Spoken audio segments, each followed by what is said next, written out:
Stop waiting for the right time to start living, because while you're waiting for the stars to align, the clock is ticking and your life is passing you by. If you want a life that most people only dream about, you have to stop settling for the life you're tolerating and start demanding more from yourself than anyone else could ever expect. It's time to stop wishing, start deciding, and finally bridge the gap between who you are and who you were born to be. When we talk about the power of decision, we aren't talking about a preference or a wouldn't it be nice kind of thought. Most people use the word decision as a synonym for a wish. They say, I've decided to lose weight, or I've decided to start a business, but what they've actually done is stated a desire. A real decision, a true committed, soul-level decision comes from the Latin root decision, you cut off any other possibility. You burn the bridges, you eliminate the plan B that is currently sucking the life out of your plan A. The reason most people never create the life they dream about is that they live in a perpetual state of should.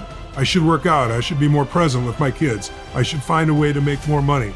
But shoulds don't move the needle of your life, musts do. The moment you make a real decision, you shift your entire identity. You stop being a person who is trying to change and start being the person who is trying to change. This isn't a long, drawn-out process.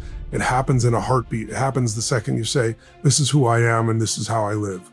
2, the quality of your life is a direct reflection of the decisions you make every single day. Not the big ones you make once a year on New Year's Eve, but the microscopic ones you make every hour. What are you going to focus on? What meaning are you going to give to the challenges in front of you?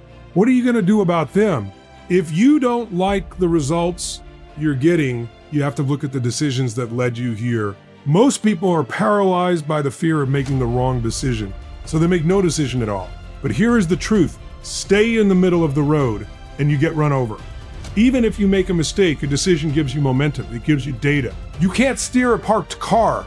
By making a clear, definitive choice, you activate your nervous system and your subconscious mind to start seeking the tools, the people, and the opportunities required to make that dream a reality. You move from a state of passive observation to a state of active creation. You stop letting the environment dictate your life and start dictating your life to the environment. That is the ultimate power. Gemini said, if you want to understand why your life looks the way it does right now, you have to look at your standards. Most people believe they get what they want in life, but that is a fundamental lie. You don't get what you want. You get what you want. You get what you tolerate. You get your musts. We all have a list of things we say we want. We want more money. We want a more passionate relationship. We want a body that is vibrant and full of energy. But those are just shoulds. And shoulds are things people don't follow through on. They just make you feel guilty. Your life is a direct reflection of your standards, which is the baseline of what you are willing to accept from yourself and from the world. If your standard is just to get by, then your brain will find a way to get you just enough to survive. If your standard is to have a decent relationship, you will never experience the heights of true intimacy because you've settled for what is comfortable. To create the life you dream about, you have to have a breakthrough where you raise your standards so high that your current life becomes unacceptable to you. This shift happens when you decide that you will no longer settle for less than you can be, do, or share. Think about the areas of your life where you are truly successful. Maybe it's your career, or maybe it's your role as a parent. In those areas you have a high standard, you wouldn't dream of performing below a certain level because it's part of your identity. Your identity is the strongest force in the human personality. We all have a deep need to remain consistent with how we define ourselves. If you define yourself as a world-class athlete, you don't try to go to the gym. You go because that is who you are. If you want to change your life, you have to change that internal definition.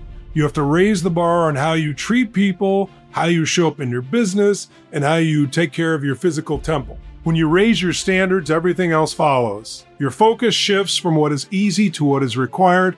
You stop looking for excuses and start looking for ways to execute.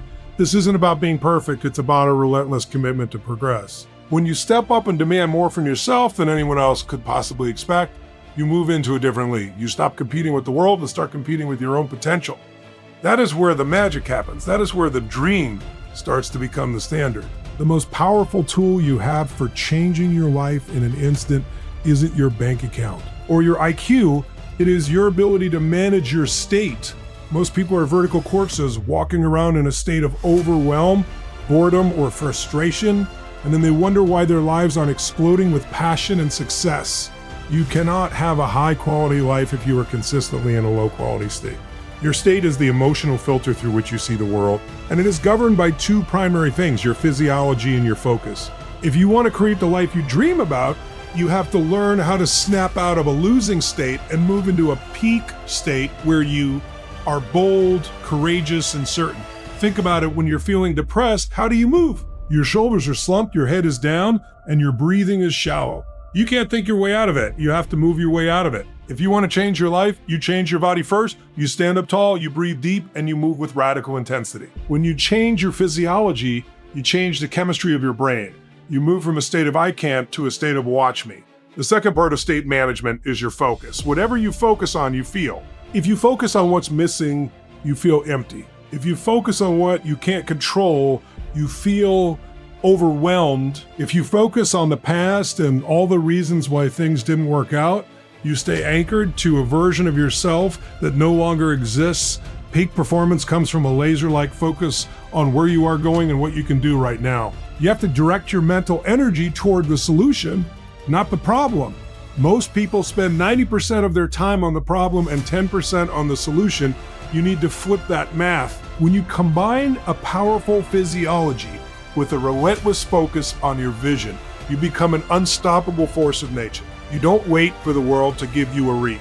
Ass on to feel good, you bring the good to the world. You generate the energy, the passion, and the drive internally. This is the difference between those who talk about their dreams and those who live them. The dreamers are waiting for the right mood to strike, but the achievers know that state is a choice. You are the architect of your own emotions. By mastering your state, you gain the power to stay consistent, even when the world is falling apart around you, ensuring that your internal world dictates your external results. You can have the greatest plan in the world, you can have the most beautiful vision board ever created, and you can sit in a room and meditate on your goals until you're blue in the face. But if you don't get off your butt and act, nothing changes. Knowledge is not power. Knowledge is only potential power. Real power is the ability to act. Execution will eat strategy for breakfast every single day of the week. The reason most people are stuck in a life that is a shadow of their dreams is that they are waiting for the perfect moment, or they are waiting to have all the answers before they take the first step. But perfection is the lowest standard on earth because it's unreachable and it's a killer of momentum. You don't need to be perfect. You need to be massive. You need to throw yourself into the deep end and figure out how to swim on the way down. Massive action means that when you have an idea, you don't let it sit and get cold. You marry it to a physical action immediately. You make the phone call, you sign the contract, you do the workout, you write the first page. You do something that commits you to the path before your brain has a chance to talk you out of it with its rationalizations and its fears. Fear is always going to be there. If you're growing, you're going to be uncomfortable. But action is the cure for fear. When you move, you create momentum, and momentum is the greatest friend of the achiever. Once you get moving, it's much harder to stop you. Think about a train going 60 miles an hour. If it hits a steel reinforced concrete wall 5 feet thick, it'll smash right through it. But if that same train is at a dead stop, a 1-inch block of wood in front of the wheels will keep it from ever starting. Most people are at a dead stop, overanalyzing their lives into paralysis. You have to be the train. You have to decide that you are going to outwork, out-hustle, and outlast any obstacle that stands in your way. When things don't work, and they won't always work, you don't stop. You change your approach, and you take more action. You keep moving until you find a way, or you make the way. This is the hallmark of the person who lives their dream. They have a bias toward action. They don't just dream about the life. They build it brick by brick with the sweat of their own obsession.